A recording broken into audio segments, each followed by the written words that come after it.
नमस्कार प्यारे हिंदुस्तान न्यूज 24/7 में आपका हार्दिक स्वागत है। खबर रोहतक से महाराजा अग्रसेन विकास ट्रस्ट एवं महाराजा अग्रसेन सेवा सदन ट्रस्ट के चेयरमैन राजेश जैन ने कहा, रोहतक में 15 को अग्रसेन जयंती पर पर्यावरण संरक्षण की थीम पर होगा कार्यक्रम, निकाली जाएगी शोभा यात्रा।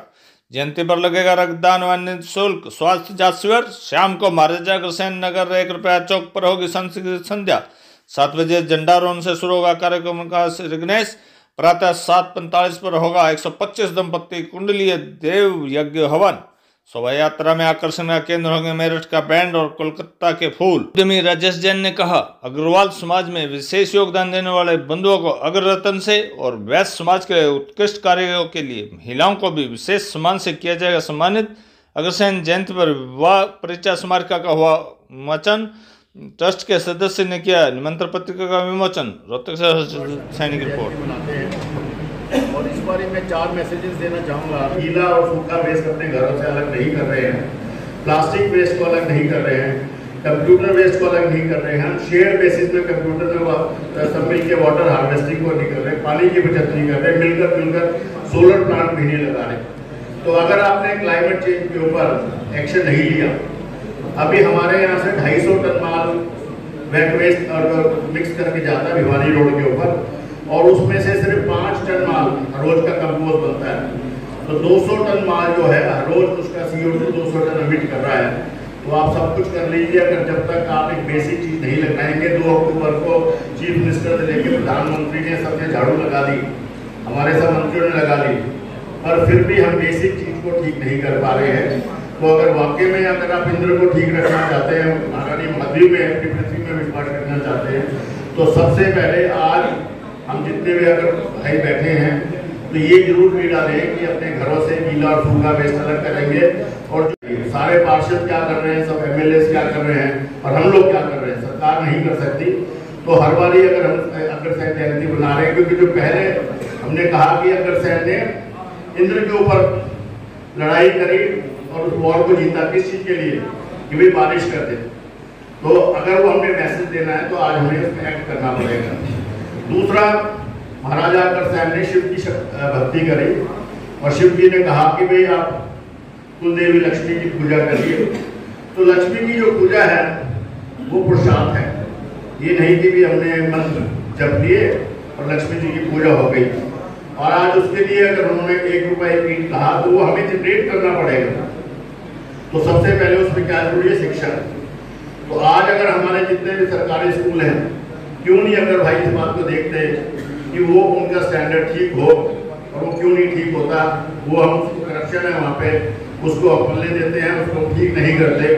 एजुकेशन ठीक, एजुकेशन के साथ अभी फिर से मैं कहूँगा कि इंडिया का एक गोल्डन पीरियड चल रहा है। जो मोदी जी ने इतने सारे स्कीम्स लाए हैं, वो चाहे इससे पहले सरकार जो लाई है, मैं खाली मोदी जी को ऐसे नहीं कहना चाह रहा, पर इस वक्त अगर आप अपने आप में इन्वेस्ट करेंगे, अपने बिजनेस में इन्वेस्ट करेंगे, तो अगले 25 साल इंडिया के लिए है। तो वही जो लक्ष्मी जी की पूजा है, एक वो विवाह का वो बनाया हुआ, और उसके भी पिछली बार बताया गया कि बहुत ज़्यादा सक्सेस नहीं आ रही उसके अंदर। तो मैं लोकेश से कहूँगा कि भाई आप जो है ना, जो मैट्रिमोनियल्स मैच करते हैं, उसकी जगह लोगों को बुलाइए और एक इकट्ठे कलेक्टिव फोरम में बुलाइए, तो हो सकता है उससे मैच ज़्यादा हो सके।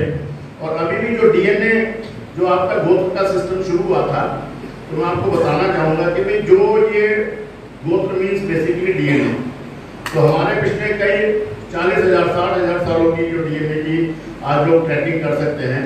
तो हिंदुस्तान में 2 DNA हैं, एक आर्यन और एक द्रविड़। आर्यन आए जो यूरोप से आए, द्रविड़ जो आए साउथ अफ्रीका से आए। तो पहले जब आपस में जो DNA जितना ज़्यादा ब्रॉड होगा, उतना ज़्यादा बच्चे हेल्दी होंगे। तो धीरे धीरे हमने सेम गोत्र में, और अभी भी महाराजा अग्रसेन ने भी कहा 2 से 3 गोत्र छोड़ के अगर आप शादियाँ करेंगे तो नस्लें बेहतर होंगी, बच्चे ज़्यादा होंगे। तो जो गोत्र प्रथा शुरू करी थी, उस प्रथा को हम अपनाएं। और हम कई बार जो उस मैच मैचिंग में भी, और अभी भी जब हम शादियाँ ब्याह करते हैं तो सीक्वेंस है, और अगर DNA सीक्वेंस में अभी तक शुरू नहीं हुआ, और उसमें हम 2 या 3 गोत्र छोड़ के अगर शादी करेंगे तो उसमें जो है आपकी हेल्थ प्रॉब्लम्स कम होंगी। तो जो 5000 साल पहले उन्होंने कहा, उसको हमें इम्प्लीमेंटेशन में अपने यहाँ लाना है। तो जैसा कि अभी लोकेश ने कहा कि भाई वुमेन पार्टिसिपेशन होना चाहिए, हमारे यहाँ वुमेन पार्टिसिपेशन में क्या होता है कि जो लेडी पार्षद बनती है, जो सरपंच बनती है, तो पार्षद पति और सरपंच पति उसका जिम्मा ले लेते हैं, तो वो हमें प्रथा रोकनी है। और अभी अगर आप कल देखेंगे तो नोबेल पीस प्राइज मिला एक वुमेन को, नरगिस मोहम्मदी, तो ईरान के जेल में है वो, और वो वुमेन राइट्स के लिए जब ईरान की गवर्नमेंट ने कहा कि हिजाब लगाओ, उसने कभी जो इस बात को बीड़ा उठा सके कि भाई जो अत्याचार है या हमारा पार्टिसिपेशन जो है पूरा पूरा इसके अंदर हो। तो चौथा पॉइंट है कि भाई आज अगर से महाराज की जो है 108 वर्ष की आयु थी, तो हमारी जो आयु है 120-200 वर्ष क्यों नहीं हो सकती। तो मैं सबको ये कहता हूँ कि भाई अपना माइंड सेट चेंज करिए कि we are born to live, we are not born to die. तो उसके लिए जो सबसे हमारा जरूरी है कि भाई खान पान ठीक करना है, एक्सरसाइज करनी है, और जो आज मेडिकल साइंस ने तरक्की करी है तो उसकी वजह से आप अपने 1 वर्ष के अंदर 1 साल की लाइफ बढ़ा सकते हैं। तो अगर आज हमारा जब अग्रसेन जयंती मनाते हैं तो जो उनका 4 प्रिंसिपल्स थे, क्लाइमेट चेंज का, वुमेन्स पार्टिसिपेशन का, कि भाई और लोगों की मदद करके जो और लोगों की भला करें, तो वो हम गवर्नमेंट की स्कीम्स के माध्यम से, और आप अपना जीवन हेल्थी और लंबा जिए, तो उसको अगर हम प्रमोट करें और उसी के माध्यम से हम अग्रसेन जयंती बनाएं, तो वो हम आपकी प्रेस के माध्यम से भी आगे ले जाएं, और सब जो लोग हैं इसी को आगे प्रमोट करें। इसी के साथ हमारे आने वाली 15 तारीख को जो ओकेजन ने पूरा प्रोग्राम रखा है, ये मैसेज के साथ हम अपनी अग्रसेन जयंती बनाएं, और इसी के लिए बहुत बहुत धन्यवाद।